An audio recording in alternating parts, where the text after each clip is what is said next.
Le Seigneur nous bénisse et veuillez vous asseoir. Que Dieu nous bénisse. Que Dieu nous bénisse. Je vous salue au nom du Seigneur. Et nous sommes heureux d'être à l'école des disciples de Christ. C'est important que nous appartenons au Seigneur. Alléluia. Nous sommes en train, depuis un certain temps, de voir un thème important, fondamental pour notre croissance dans le Seigneur.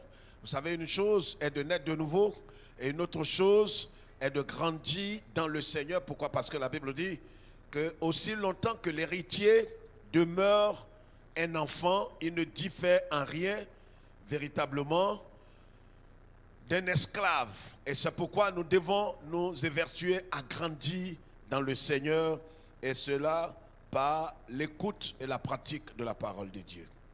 Alléluia. Nombre chapitre 21. Nous allons revenir sur notre texte avant de continuer ce soir et voir un pan important de ce que nous sommes en train d'étudier. Nombre chapitre 21. Je lis la parole du Seigneur. Nombre chapitre, j'ai dit nombre combien? Nombre chapitre 11 d'abord. On connaît l'histoire du nombre 21. On va laisser ça. Nombre chapitre 11. Nombre 21 parle du serpent brûlant et du serpent d'airain. Mais ici, je voudrais qu'on lise Nombre chapitre 11. Soyez à la page, Nombre chapitre 11. D'accord? Nous allons lire à partir du verset 7 que je vais lire. La manne ressemblait à de la graine de coriandre et avait l'apparence de bédulium. Le peuple se dispersait pour la ramasser et la broyer avec des meules ou la pilait avec un mortier. Il la cuisait au pot et en faisant des gâteaux. Elle avait le goût d'un gâteau à l'huile. Quand la rosée descendait la nuit sur le camp, la manne y descendait aussi. Soulignez ça. Quand la rosée descendait la nuit sur le camp, la manne y descendait aussi. Moïse entendit le peuple qui pleurait, chacun dans sa famille, et à l'entrée de sa tente, la colère de l'Éternel s'enflamma fortement. Moïse fut attristé. Il dit à l'Éternel: pourquoi affliges-tu ton serviteur? Et pourquoi n'ai-je pas trouvé grâce à tes yeux que tu aies mis sur moi la charge de tout ce peuple? Quelqu'un comprend? Amen. Amen. Et on voit la suite. Je voudrais que nous lisions la suite tout à l'heure. Veuillez vous asseoir.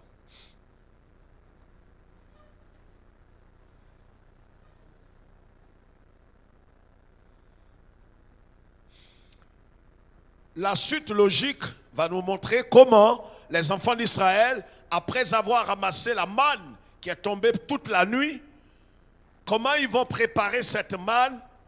Mais il y avait une chose qui les préoccupait. Je voudrais qu'on comprenne très bien ce soir. Le thème, le sous-thème que nous voyons ce soir, c'est votre volonté propre, un obstacle en Christ.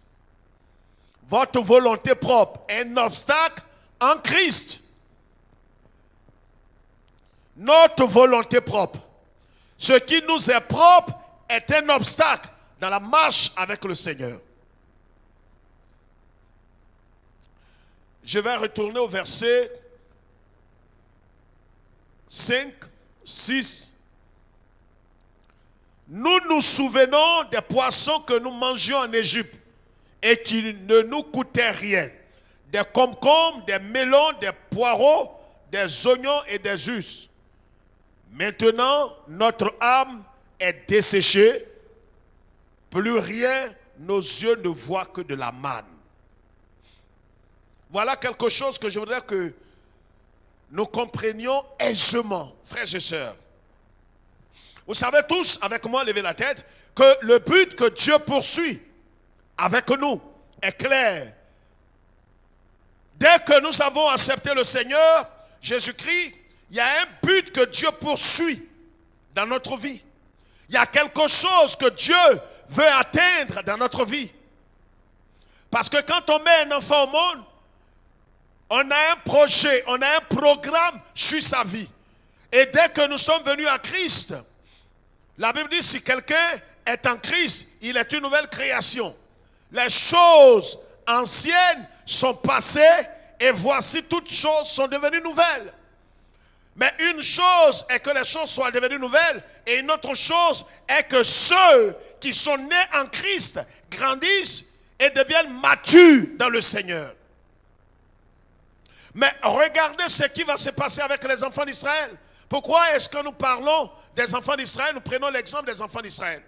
L'apôtre Paul, en 1 Corinthiens chapitre 10, dans sa première épître aux Corinthiens, il dira, souvenons-nous que nos pères, ils parlaient de leurs parents qui avaient marché sous la nuée, qui avaient été baptisés en Moïse, qui ont traversé la mer Rouge. J'ai dit, levez la tête s'il vous plaît. Et Paul était en train de rappeler, vous savez, c'est important dans la marche de nous souvenir de comment les anciens ont marché. Et c'est ce que la Bible nous demande d'ailleurs. La Bible dit toujours, souvenez-vous de comment vos prédécesseurs ont marché et quelle est la foi qu'ils ont gardée et comment ils ont combattu le bon combat, comment ils ont achevé la course et gardé la foi. Nous avons toujours des repères.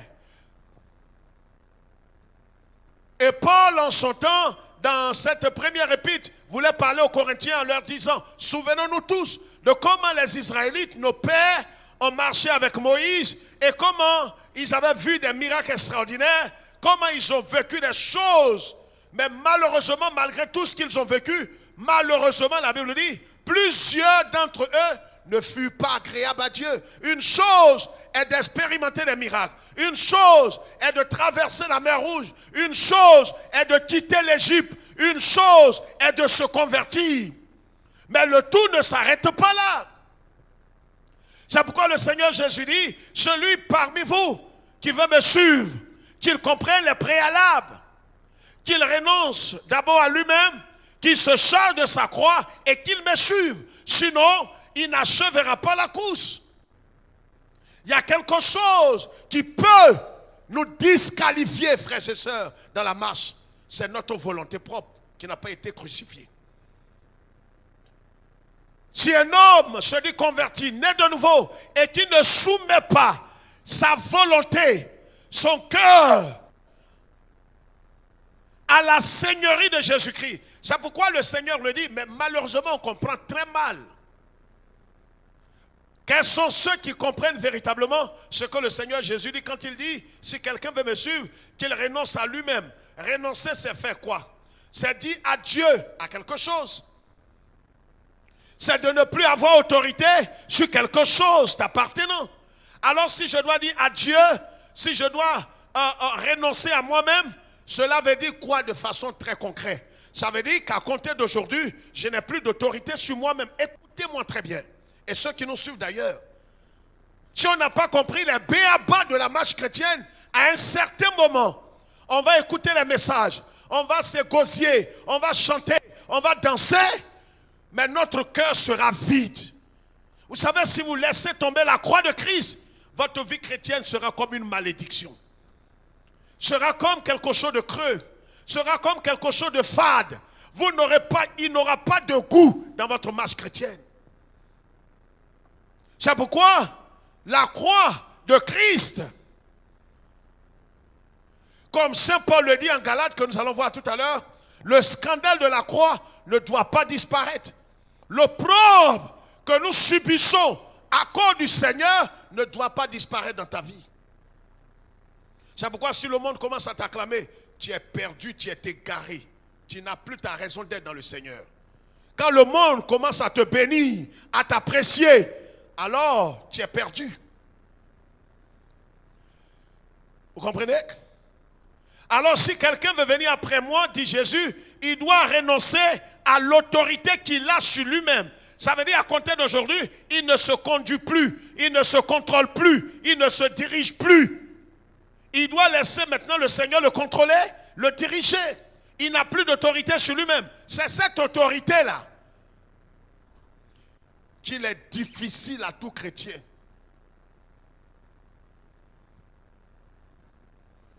de rejeter. C'est-à-dire, remettre la clé de notre vie entre les mains du Seigneur, frère, c'est plus compliqué que chasser un démon. Dis librement, Seigneur, à compter d'aujourd'hui, je ne fais rien de moi-même.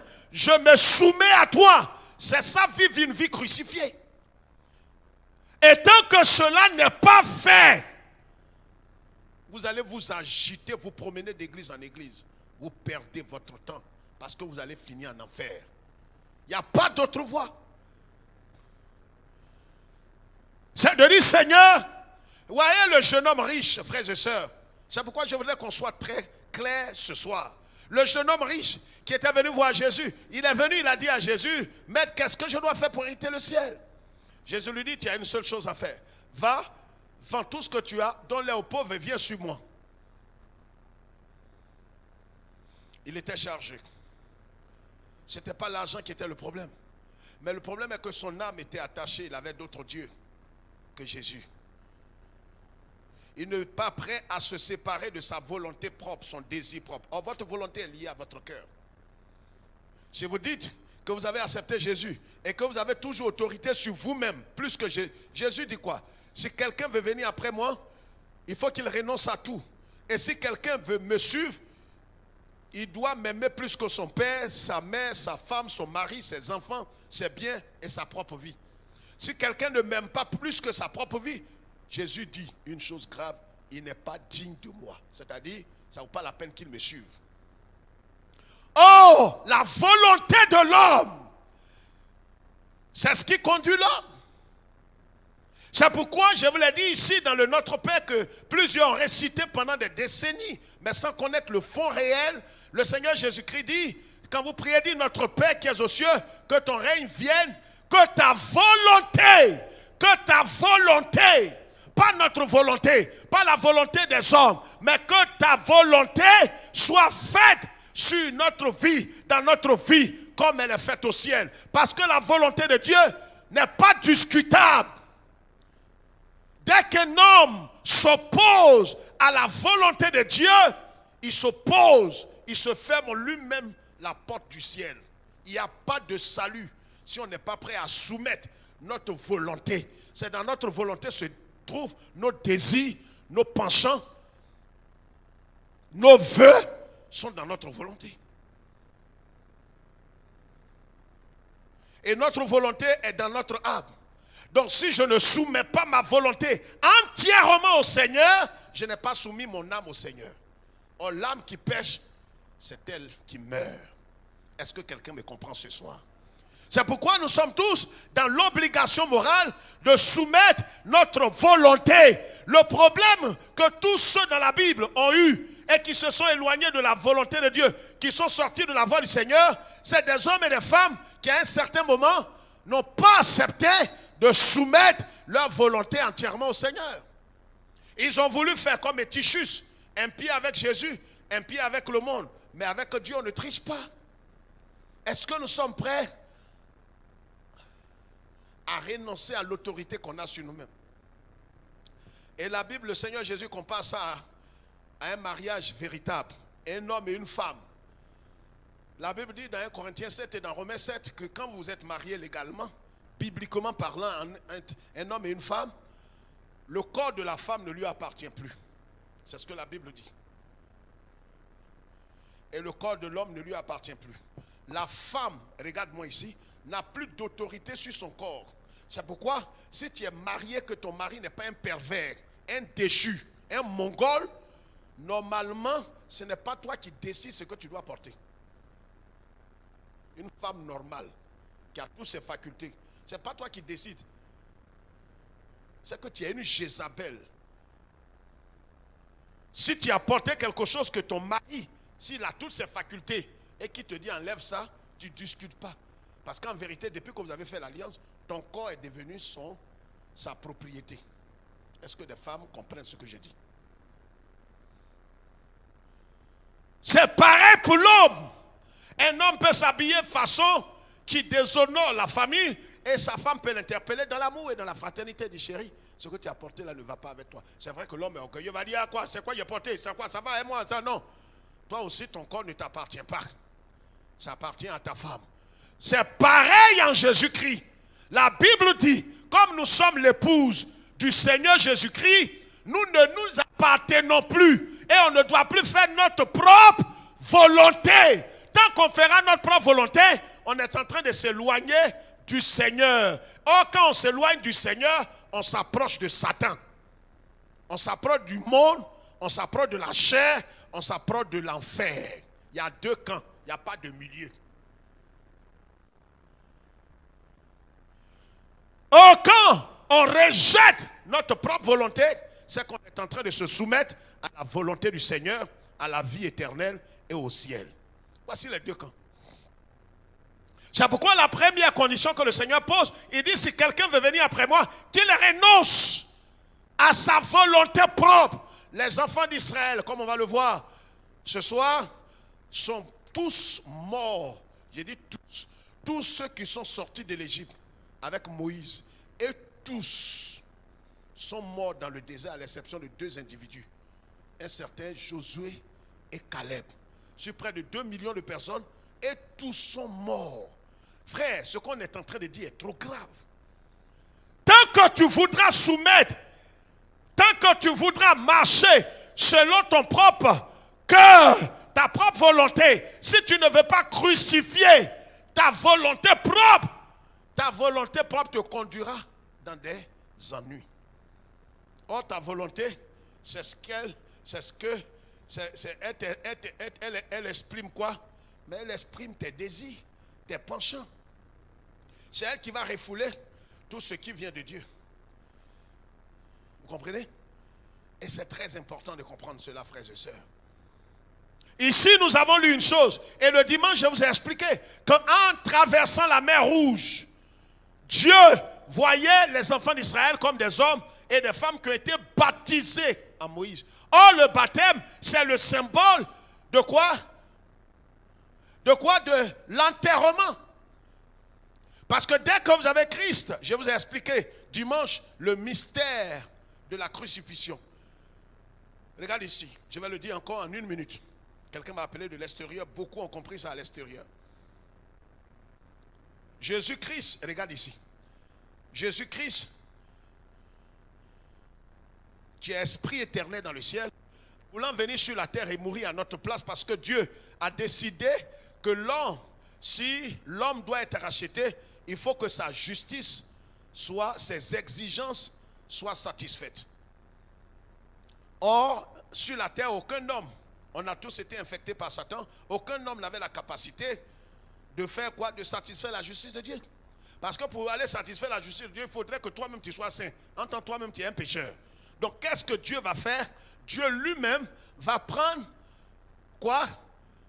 Une forme humaine. Il va descendre dans les entrailles d'une vierge appelée Marie.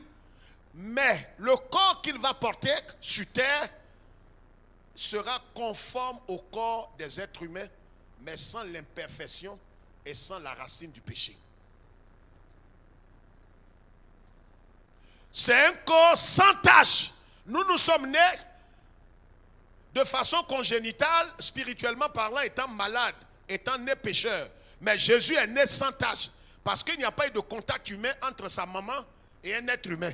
C'est Dieu lui-même qui a déposé l'ovule dans le sein de Marie, sans contact humain.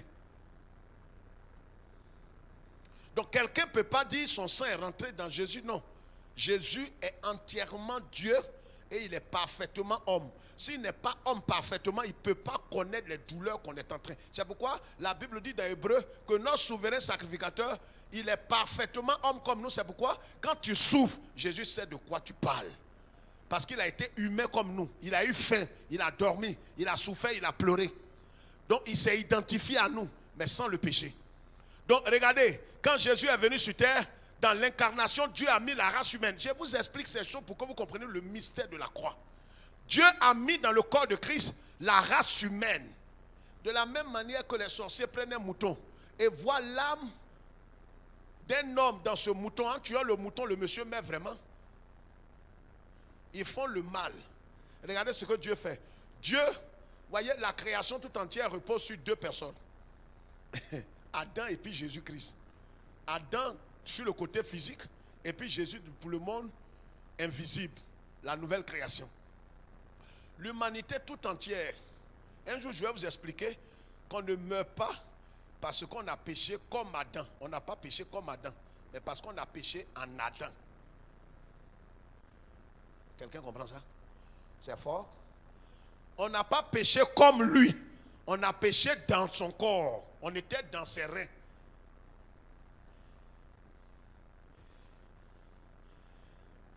Si vous comprenez ça, vous allez comprendre le mystère des deux Adams. Le premier Adam est Adam qu'on connaît physiquement. Le deuxième Adam ou le second Adam est Jésus-Christ. Si vous comprenez le mystère du premier Adam, vous allez comprendre pour Jésus. C'est pourquoi beaucoup, il faut que je vous explique ça, parce que c'est vrai que c'est des choses bibliques qu'on enseigne aux pasteurs, mais il faut qu'un jour je vous explique et je vous enseigne ça. Pour que vous compreniez quand on dit nous sommes devenus une nouvelle création, ceux qui parlent de malédiction congénitale, ancestrale, malédiction, vous êtes vous-même maudit parce que c'est une insulte à l'œuvre de Jésus. Ça veut dire que tout ce que Jésus a fait là, c'est nul le non avenu. Mais je vous explique un peu ce soir pour que vous compreniez, juste un peu. Vous permettez? Vous permettez? Si tu n'es pas d'accord, je laisse tomber. J'ai dit vous permettez. Donc Dieu a mis quoi? La race humaine dans le corps de Jésus. Mais à la création, Dieu a créé quoi? Un seul être humain. Voici le mystère de Dieu. Il crée un seul être humain, il crée une femme. Or, l'humanité tout entière est dans les reins de qui? D'Adam. Donc Adam, s'il fait quelque chose, tous ceux qui sont dans ces reins-là ont fait la chose. Or, physiquement, ils n'ont rien fait. C'est le principe de Dieu. Donc, il a mis nous tous, il te connaissait. Il dit, voilà Yélémon, voilà Godé, voilà Marcel, voilà Wega, voilà Tan, voilà Francine, voilà Léa. Voilà. Il nous connaissait nous tous avant que Jésus ne vienne. Et il nous a pris nous tous, il nous a mis dans les reins d'Adam. Et on vient un à un. Ton grand-père est sorti, ton papa, après toi tu es sorti. Il vous connaissait, vous tous. Il nous connaît. Mais Adam, quand Adam a péché, nous tous qui étions dans ce rein, on a été tous pécheurs. Donc avant même qu'on ne naisse, c'est pourquoi l'homme naît en pleurant. Il a vu quoi? Il y a malheur sur lui. Donc la création tout entière pécheresse dans le corps d'Adam. C'est pourquoi la Bible dit comme le péché est passé par un seul homme et s'est étendu sur tous les hommes, c'est de cette même manière, c'est le même principe que Dieu va faire avec Jésus.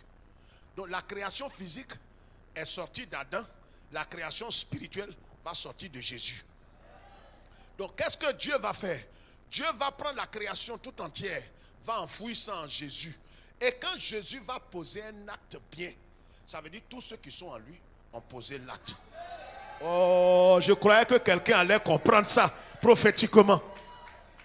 C'est pourquoi la Bible dit, c'est par la grâce. Ce que Jésus a fait là, on n'a pas fait. C'est par la grâce que nous sommes sauvés. Ça, c'est l'acte de Dieu. La création, la race humaine était en Christ.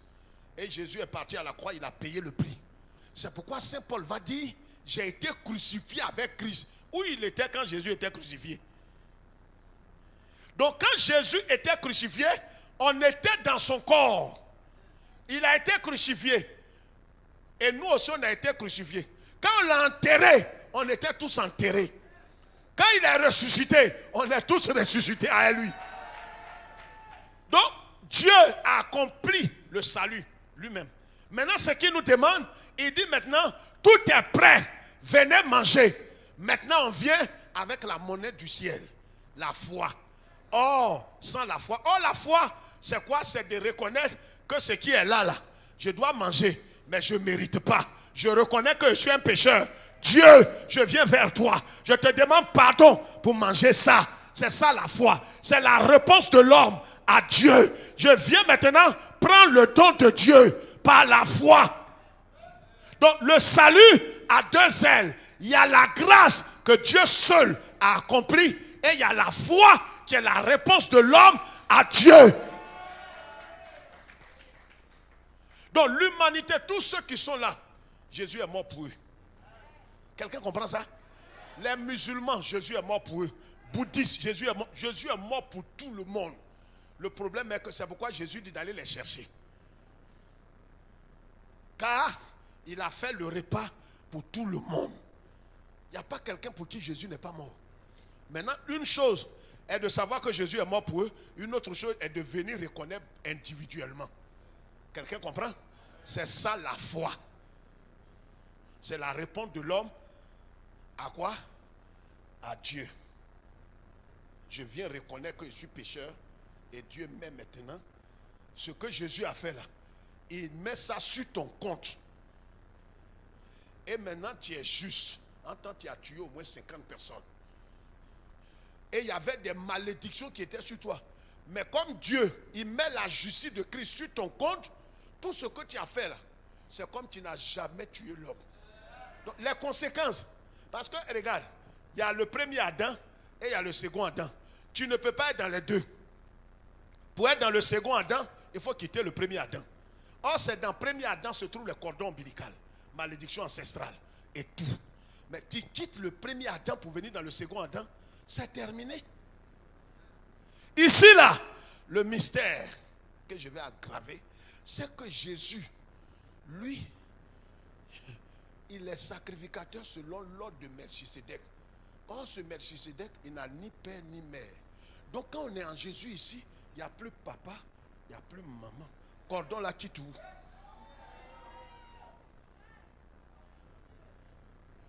Mon peuple périt.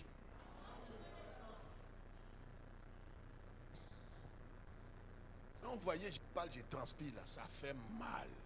Quand quelqu'un dit il est en crise, la malédiction de mon papa, un prophète m'a regardé, il m'a dit la malédiction. Mais voyez, sois maudit, c'est ton problème. On n'est pas de même famille.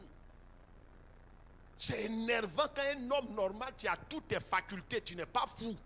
On dit tu as une nouvelle création. La Bible n'allait pas dire tu as une nouvelle création s'il y a une malédiction ancestrale qui demeurait en toi.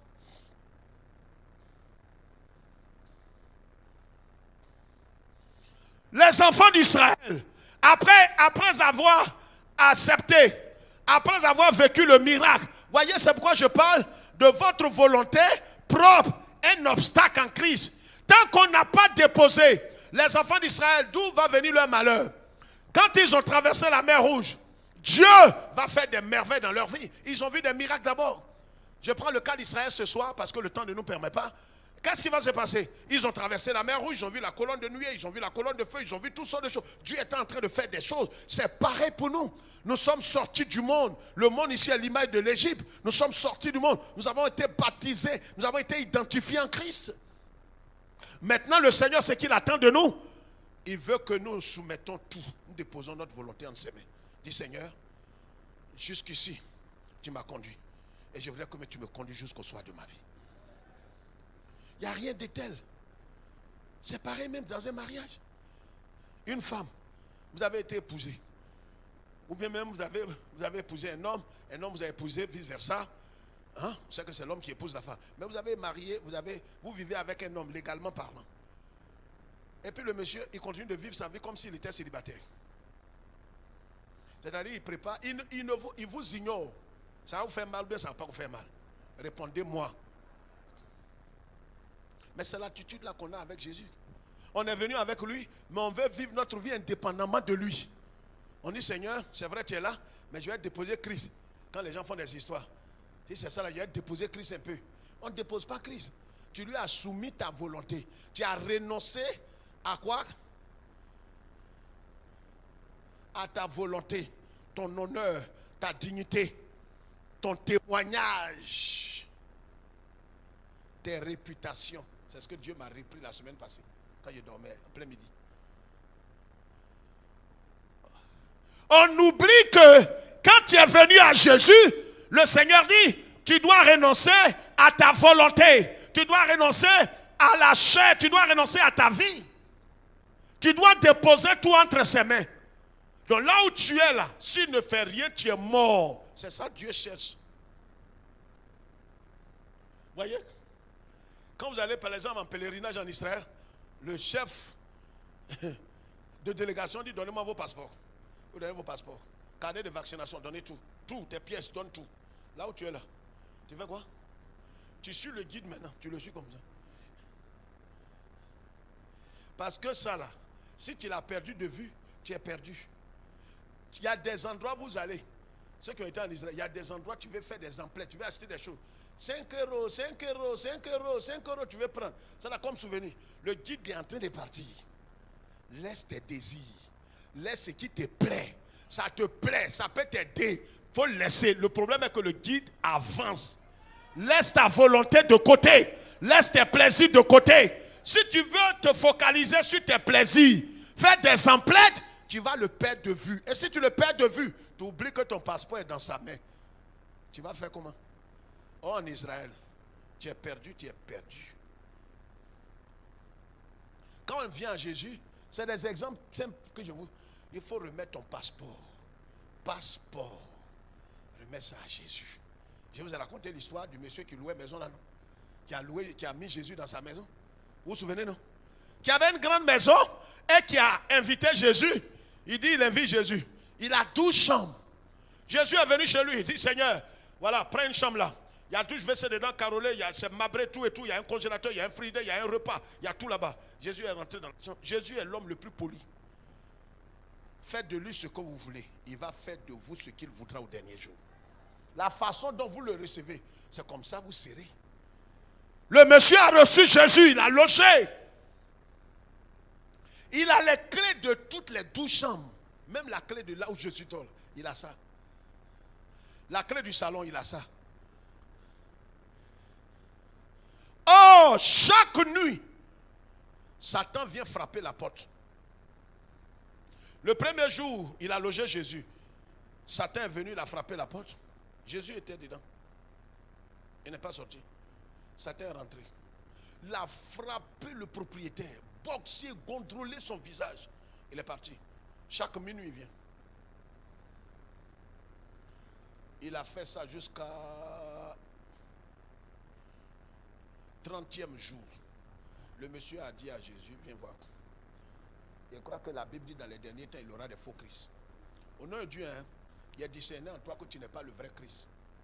Jésus a montré ses maîtrissures, ses blessures, ses pieds. Il dit, c'est moi. J'étais mort. Et maintenant, je vis au siècle des siècles. Il dit, mais si c'est toi, pourquoi Satan vient? À cause de toi, il me frappe, me frappe, me frappe. Il dit, mais ça, c'est entre vous deux. C'est entre vous. Il dit, mais comment? Toi, tu es là. Tu as dit de chasser les démons. Pourquoi même quand il te voit, il n'a pas peur? Mais le problème est que tu as des clés de ta maison. Tu ne m'as jamais donné la propriété, le titre de propriété de ta maison. Tu as ça sur toi. Les clés de la... Même la chambre où je dors, tu as la clé. Il dit, mais de faire comment? De faire comment? Si ça prend 6 chambres. Il a pris 6 chambres, frappe, le diable vient, il le frappe encore. Il a donné 11 chambres, le diable vient, il le frappe encore. Il dit, mais de faire quoi? Il dit, donne-moi la propriété et le titre foncier de toute ta maison. Donne-moi les 12 clés. Remets-moi tout. À compter d'aujourd'hui, je ne suis plus chez toi. C'est toi qui es chez moi. Je deviens le propriétaire légal et légitime de ta maison. Maintenant, le problème qui se passe ici, c'est moi qui suis responsable. Quand il a remis tout à Jésus, même nuit là, Satan est venu. Frappe quoi. Le monsieur veut se lever comme d'habitude. Vous savez, les anciennes habitudes reviennent. Quand il y a des choses, oh Seigneur, je sens que les sorciers du village sont là encore. Mais tu vas mourir de folie. Tu vas mourir, hein? Les sorciers du village sont venus, tu fais quoi? Qui est en toi?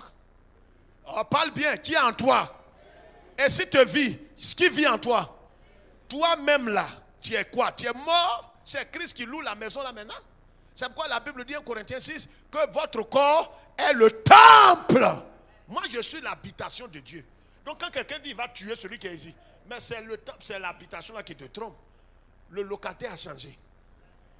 Quand vous avez une maison, que le locataire qui est là a changé, est-ce que la maison est là? Ou bien la maison a changé? La maison est là, mais c'est lui qui est dedans là qui a changé. Il ne paye pas. Lui qui habite dans ma maison là, je l'aime trop. Lui, il est plus que bon payeur. Je lui ai cédé tout. Il n'a qu'à prendre sa cadeau. Moi-même, j'habite chez lui maintenant. Quand le diable a pointé le nez, il regarde l'adresse. Il dit, mais depuis quand tu es ici? Il dit, depuis plus d'un mois. Il dit, mais comment je frappe le propriétaire? Il dit, mais il est le propriétaire. Il dit, bien propriétaire. Maintenant, c'est moi le brodeur. Il n'y a pas de débat. Il n'y a pas de combat. Vous n'allez pas voir Jésus se placer. Non, c'est nous qui faisons ça à sa place. Il est trop grand. Amen. Les enfants d'Israël n'ont pas soumis leur volonté au Seigneur. Pour dire, Seigneur, on a traversé la mer Rouge, on a vécu la mort. Parce qu'en traversant la mer Rouge, ils sont considérés comme morts à l'Égypte. Ils sont considérés comme morts à eux-mêmes. Leur volonté propre a été enterrée dans la mer. Mais quand ils sont sortis, ils n'ont pas compris cela. Ils vont commencer à mépriser tout. Des gens qui souffraient, qui mangeaient, on les frappait, ils étaient esclaves, on les traumatisait. Voilà, ils vont commencer à dire qu'ils mangeaient des poissons, ils mangeaient de l'ail, ils mangeaient quoi? Poivrons, cadeaux, qui ne nous coûtaient rien. Ouais, quand quelqu'un veut mentir, on les frappait pour manger ça. Ils étaient esclaves quand ils mangeaient ça. Frère, je vais dire à quelqu'un ce soir, ce que Dieu nous demande,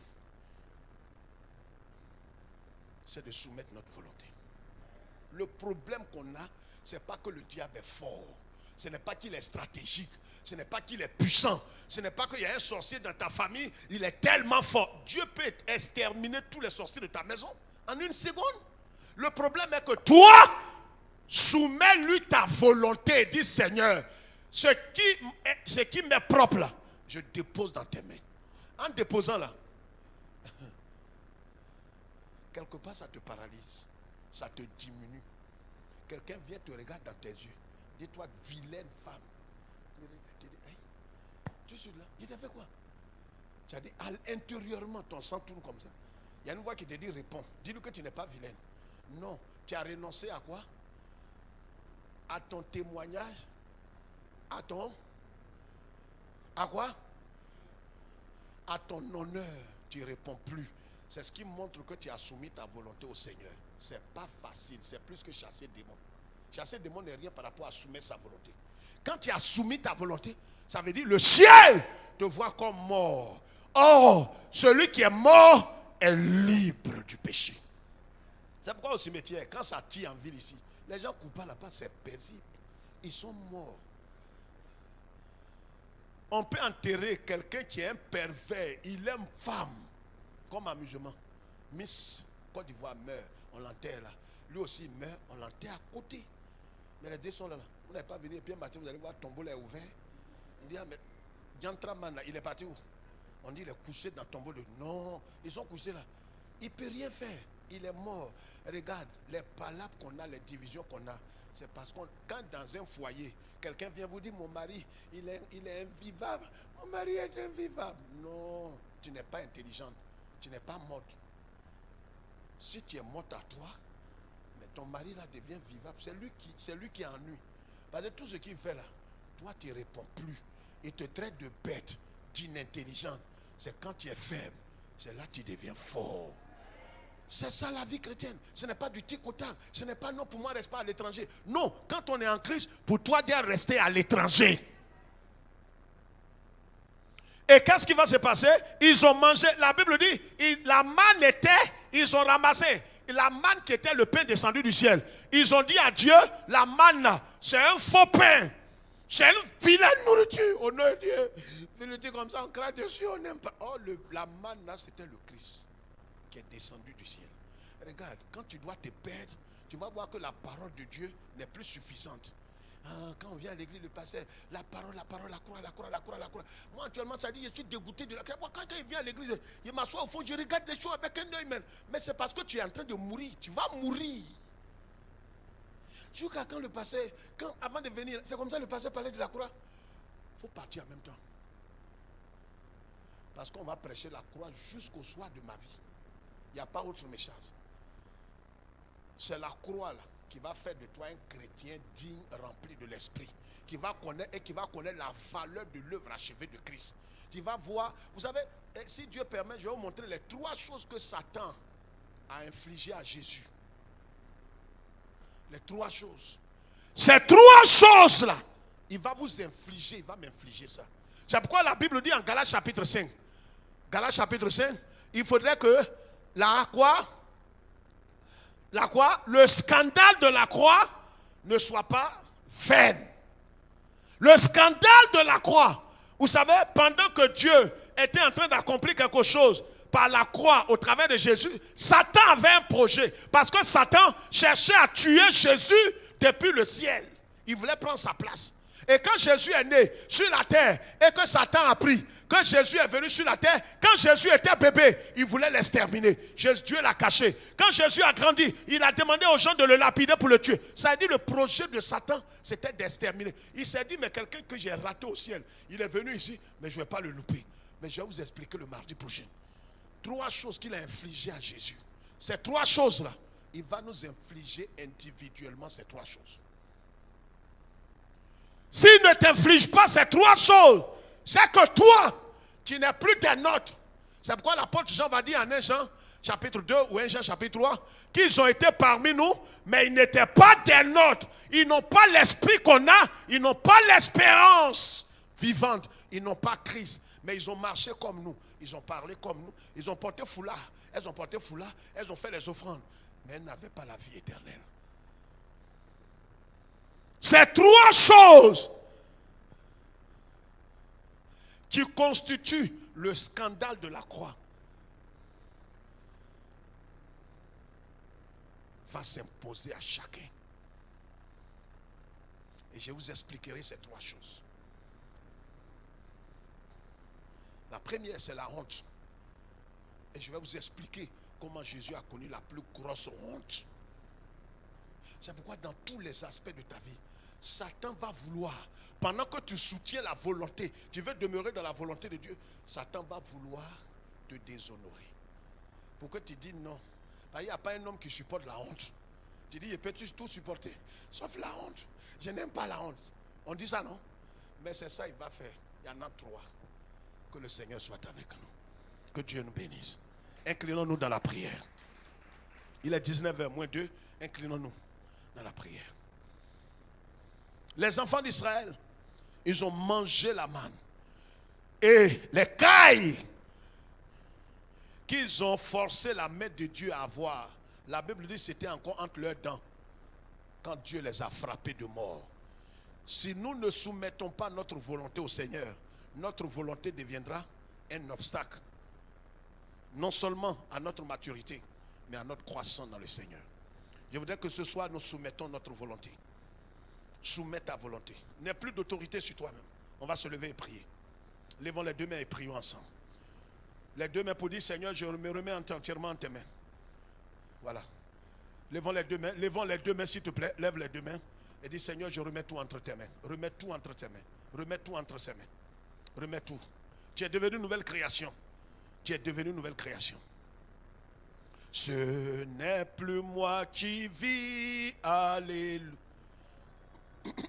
C'est... Est-ce qu'on peut chanter ça ensemble? Avec plus de vie. Oui, c'est moi qui vis. Oui, c'est la prière que nous sommes en train de faire en même temps. En moi, c'est vrai. Oh, oh, c'est Jésus qui vit. C'est vrai, ce n'est plus moi qui vis. Alléluia. C'est Jésus qui vit en moi. Je voudrais vous rassurer ce soir sur la base de la parole irréversible de Dieu. Ce n'est plus toi qui vis. Arrête de te soucier de ta vie. Ta vie a été crucifiée et la vie que tu transportes est la vie du Seigneur Jésus-Christ. Non, tu ne m'as pas compris. Je voudrais que ton cœur accepte cette révélation. Ce n'est plus toi-même qui... C'est vrai que ton corps, depuis que tu as accepté Jésus, tu n'as pas grandi physiquement, tu n'as pas changé de couleur, mais spirituellement et divinement, tu es devenu le palais du Christ. J'ai dit, tu es devenu le palais du Christ. Et je vais vous expliquer. Seigneur, laisse-nous aller dans ta paix. Bénis-nous et donne toute la gloire à ton nom. Au nom de Jésus. Quelqu'un dit Amen.